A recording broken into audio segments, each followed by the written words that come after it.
Hello there, good evening and welcome to Parliamentary News. I am Vivian Idepefo. First, we take the headlines.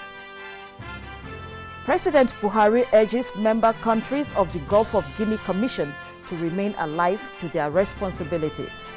Vice President Yemi Osinbajo continues advocacy of a just energy transition for African countries.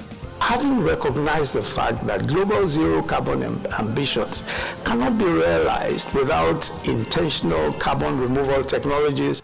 Plus, serving and former APC senators meet, pledge loyalty to party's decision as race for the 10th National Assembly leadership heats up.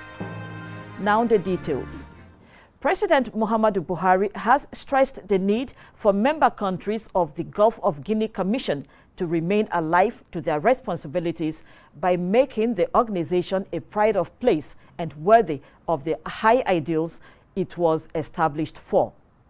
He said the realization of the aspirations of the Commission does not only define what they stand for, but what the region can always collectively achieve. This was at the third extraordinary session of the Assembly of Heads of State and Government of the Gulf of Guinea Commission in Accra, Ghana. State House correspondent Adamu Sambo reports. The session convened by the chairman of the commission and president of Ghana, Nana Akufo-Addo, had as its theme building a safe, secure and prosperous Gulf of Guinea region for sustainable development. Discussions centered on strategies for strengthening peace and security in the fight against maritime-related crimes in the region, as well as the expansion of membership to include all the 19 coastal states of the geopolitical area. I beseech member states of the Gulf of Guinea Commission to show more political commitment at the highest level of government to address these maritime security issues, to help curtail and eradicate the menace caused by these acts of criminality in the region, so as to build a safe, secure, and prosperous Gulf of Guinea region for sustainable development for our people. President Muhammadu Buhari, who addressed participants at the closed session, made a strong case for collective search and actions aimed at addressing the challenges of maritime security and other irritants undermining efforts at maximizing the economic potentials of the region. Nigeria, he said, had championed several efforts, including fighting maritime insecurity in the Gulf of Guinea through the deployment of significant resources, including the unveiling of $195 million worth of boats, vehicles and aircraft to spearhead the country's fight against piracy through the Deep Blue Project. Nigeria's National Assembly, he also explained, passed the Suppression of Piracy and Other Maritime Offences Act 2019 to prevent and suppress piracy, armed robbery and any other unlawful acts against any ship operating in the Gulf region. The President encouraged every member country to do same in order to enhance their collective security. During the event, the newly appointed Executive Secretary of the Gulf of Guinea Commission, Joseph Mba Abeso of Equatorial Guinea, and other committee members were sworn in. I am not going to let you down. Before leaving Accra, President Muhammadu Buhari held bilateral talks with his counterpart from Equatorial Guinea, Obiang Nguema Basogo, but details of their discussions were not disclosed. Adamu Sambo, NTA News. Vice President Yemi Osinbajo continues his strong advocacy for a just energy transition for Africa and the developing world.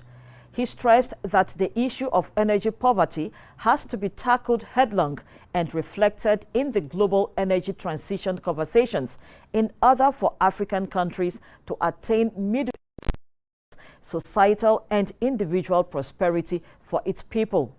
State House correspondent Jide Onifadi reports.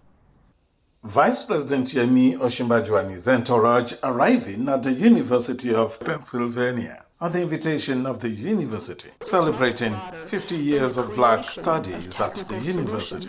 The energy transition in Africa. The Vice President's speech centers around climate change and a just energy transition, stressing the need to allow African countries fashioned out modest ways of combating climate change. having recognized the fact that global zero carbon ambitions cannot be realized without intentional carbon removal technologies and practices, Africa can actually ramp up her own potential to remove carbon at scale through a combination of planned land use and ecosystem management and the engineered removal technologies. He explains how it is important to turn around challenges to opportunity. The straight answer is that there does not seem to be a pathway. There isn't a pathway for Africa to provide for its populations, provide well-paying jobs, provide opportunities, etc., if we stay within the globally agreed constraints. At a panel discussion, the Vice President spoke on the achievements of the administration and the development of critical infrastructures. Africa, in many ways, has not been treated fairly in conversations. Often, this treatment is a result of simply not understanding Africa. In the words of an elder statesman, changes are only effected by a critical mass of reform-minded people who are at work. It's all about Africa and the survival of its people. In Philadelphia, USA, Jide Onifade, NTA News. Now to the National Assembly, where the race for the Senate presidency in the 10th National Assembly continues to heat up. Some APC senators say they will respect the decision of the party on leadership positions in the Senate. The senators, both current and former ones, who visited the President-elect Bola Tinubu at his residence in Abuja, spoke to newsmen and believe that zoning will play a key role in selection of the principal officers of the Senate. It's very, very necessary that if we have to have a stable government, a very peaceful separation of powers, we also have to consider what the Constitution says about giving everybody a sense of belonging. You have a vice president from the north, and we believe that with the scenario we have, it's automatic that the Senate president will come from this house. And I'm sure that the party leadership will not allow rancor. They will have to sit down and announce the zoning and then identify credible candidates. We already have candidates. I believe that when it finally comes out, it will be acceptable to Nigerians. That's the most important thing. Inclusiveness is all we are looking for. One of the top contenders for the Senate presidency, Senator Godswill Akpabio, says experience and capacity should also be considered in the selection. The issue of Senate presidency is a function of the senators, and particularly all the senators-elect, including those who are returning, and they are all my colleagues. I've had the privilege of serving the Senate before as a minority leader, and so any senator should be ready, if his colleagues so wish, to avail himself to be used as a Senate president. So the chances for somebody like me will be very high because of the fact that my colleagues already know my track record. Musbau Dan Wahab reports that other party bigwigs, including the APC National Chairman Abdullahi Adamu, also visited the president-elect. Away from legislative matters, the Minister of Information and Culture, Lai Mohammed, says Nigeria is committed to providing Indian investors all the requirements to guarantee and safeguard their investments in the country. The minister stated this when he granted audience to the Indian High Commissioner to Nigeria in his office. Anthony Forson has details. Applauding the cordial relation between both countries, dating back 1958, the Information and Culture Minister, Lai Mohammed, said the bond between Nigeria and India has helped in diverse ways. The unique thing to me about India and Nigeria is that the people of India and the people of Nigeria have gone ahead of their various governments to interact, to integrate, to do business, and to even exchange cultural activities. When we were growing up, as adults, we were able to memorize all Indian songs and Indian films. even though we do not understand one word. But we could really, sing the songs, recite them, and that shows a kind of cultural blend, all along between Nigeria and India. And I think it can only get better, it can only get stronger. He equally canvassed for stronger ties in other areas. The business interests, the business movers are able faster to open doors and cut down barriers more than government at times. And in particular, I want us to bring to fruition the project we started with our counterparts, especially in the creative industry. The idea, we had meetings with Bollywood producers, Bollywood actors, Bollywood promoters, and we tried to link them up with Nigerian Nollywood promoters, Nollywood producers, Nollywood actors, and also in the music industry, because this is one area I believe that Nigeria and India, we have a relative, advantage. Earlier, the Indian High Commissioner to Nigeria spoke glowingly about Nigeria, giving assurances of better days ahead.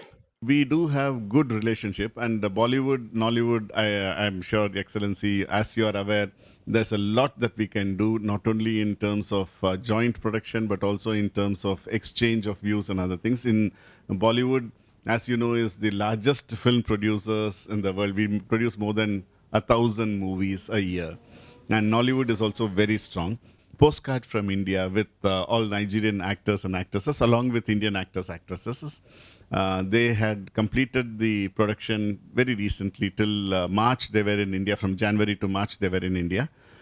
And they are back here, and hopefully that would also be another successful movie which will showcase the culture, the composite culture between India and Nigeria. In Abuja, Anthony Forson, NTA News.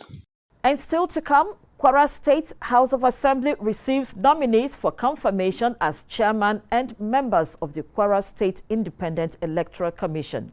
This and many more after the break. Stay with us.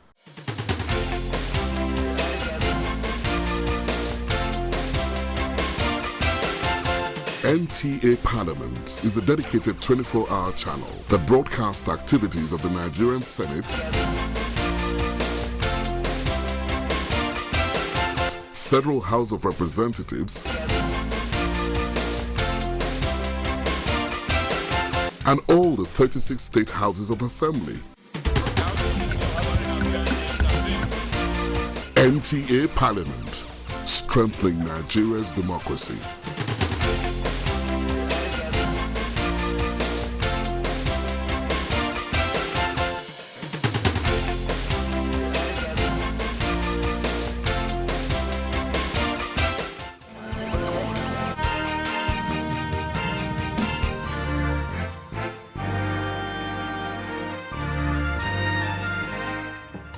population and housing census.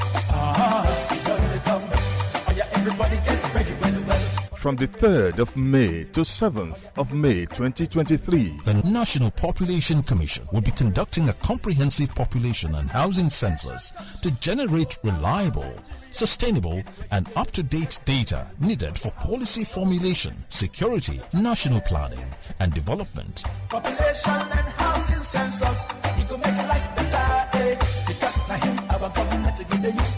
National Population and Housing Census 2023. It's your civic responsibility. Please support it. The 2023 Population and Housing Census is being conducted by the National Population Commission. Personal digital assistants PDAs will be deployed countrywide for the census exercise. Nigeria's 2023 Population and Housing Census. You count. Be counted. Welcome back.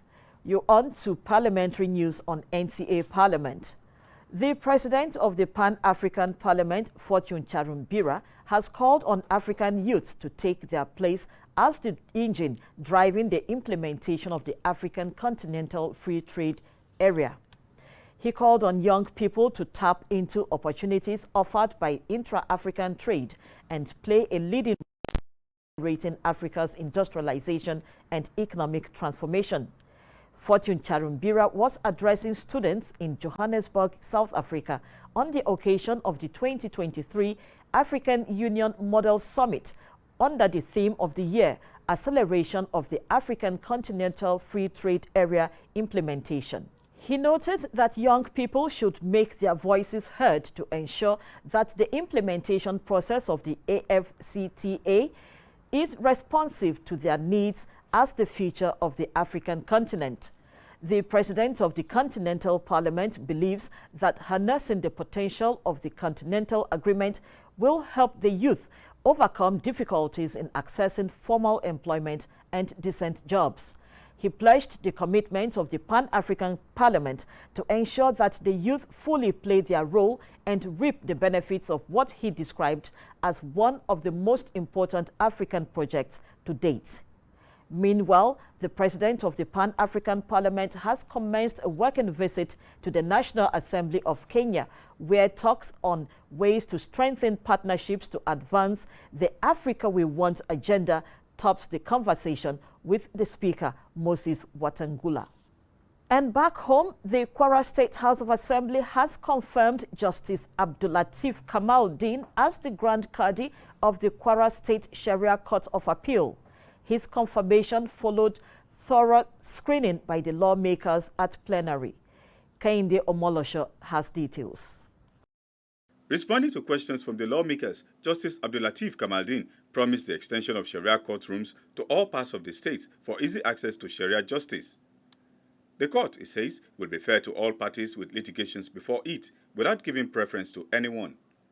On the increasing number of single parents and divorcees in the society, the Grand Qadi recommends reconciliation against litigation.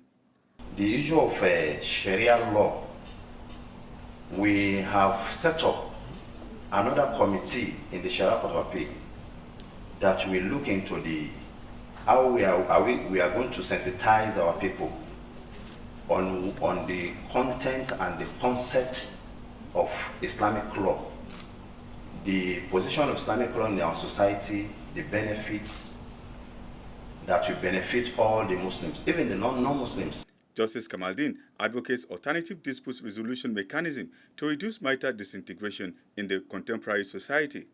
Also at the plenary, lawmaker representing Kayama Kemanji Wojibe constituency, Abdullahi Dambaba, on matter of general public importance, appreciated the federal government for the approval of rehabilitation of 294-kilometer roads in the state.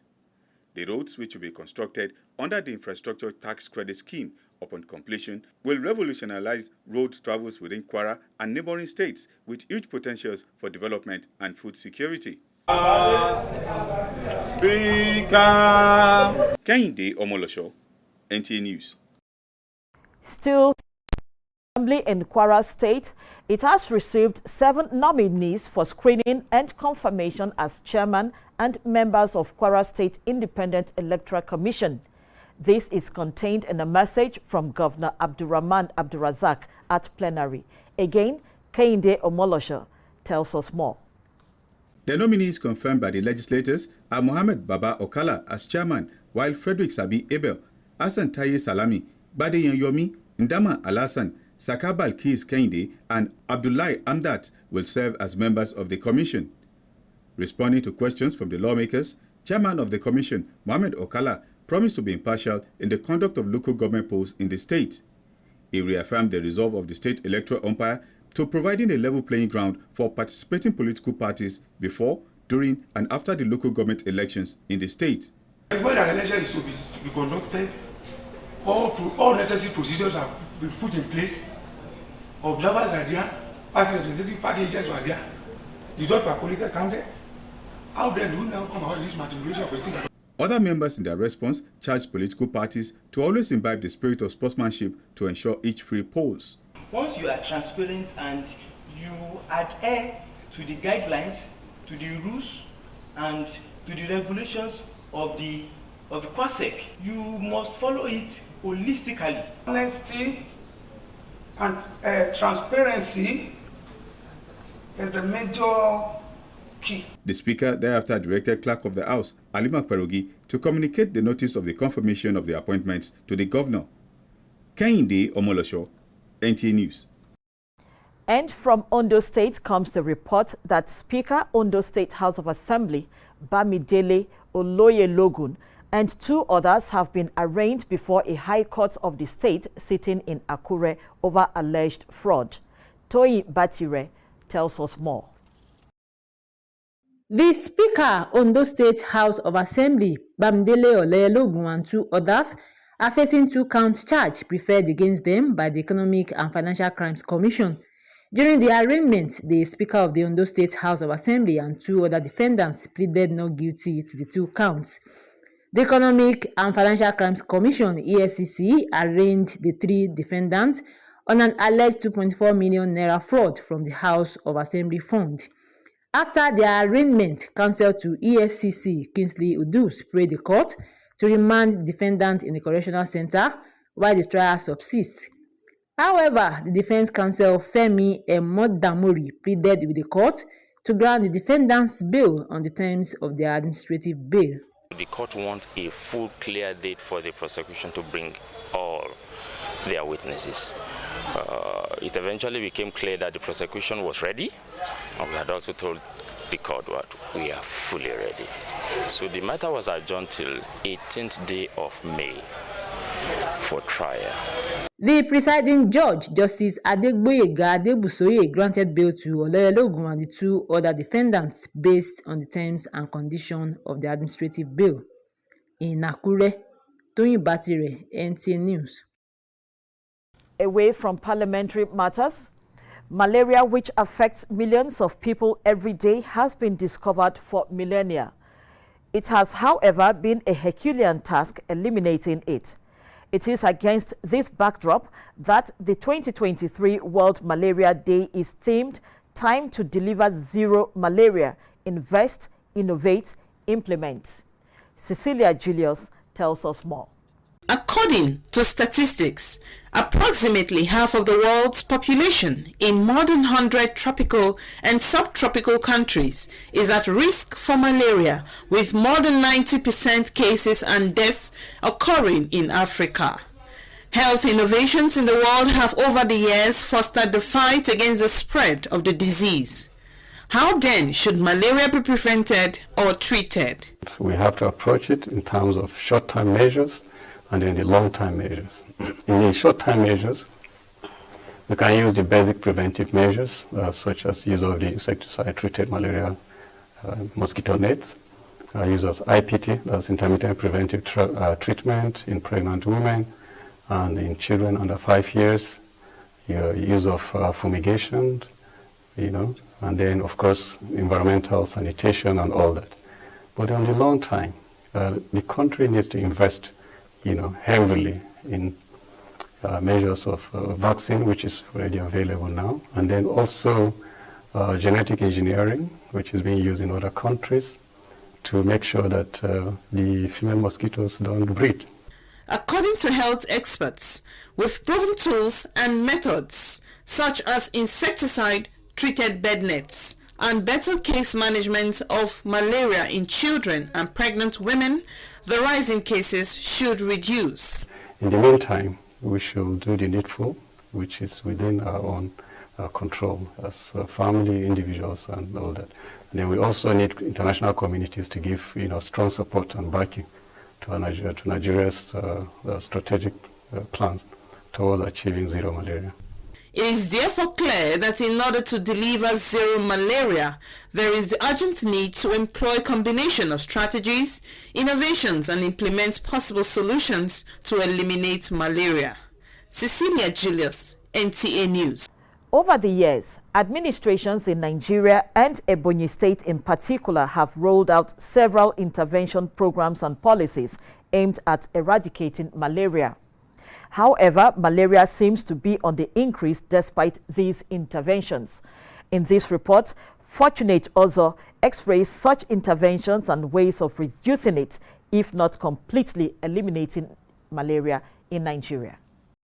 It is no longer news that malaria falls within neglected tropical diseases and affects people of all age brackets, especially pregnant women and children under the age of 5. All are aware that pregnant women and children are the vulnerable persons that can come down with malaria. It's not to say that everybody cannot come down with malaria. We all may be at risk of malaria, but the fact that we keep on keeping our environment dirty makes these mosquitoes to have breeding places to proliferate and eventually still give us this malaria.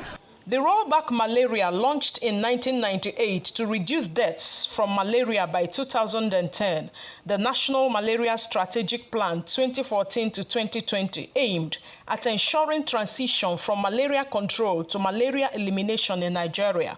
Procurement of long-lasting insecticidal mosquito nets, anti-malarial drugs and test kits are all parts of interventions by government to tackle malaria. Malaria is going down. The 2015 National Malaria Indicator Survey, Ebonyi State was at 30% prevalence rates. But in the 2021 National Malaria Indicator Survey, Ebonyi State have gone down by 4% and we are now at 26%. So what this thing means is an achievement. Your houses are surrendered with what? Dirty water, you should clean them up. If there are bushes, you should cut them up immediately. You should not wait till tomorrow.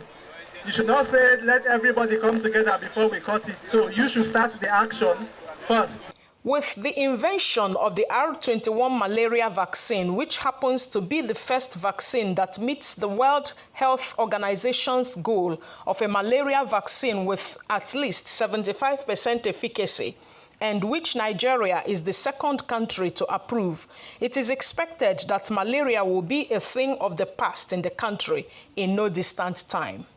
In Abakaliki, Fortunate Ozo, NTA News. On a sad note, the Director General, National Institute for Legislative and Democratic Studies, Professor Abubakar Suleiman, has sympathized with the managing editor for Northern Operations at the nation's newspaper, Yusuf Ali, on the passing of his mother, Hajia Hawa Odey Yusuf. Hajia Hawa lived a life devoted to the service of Allah and humanity and had left a remarkable legacy.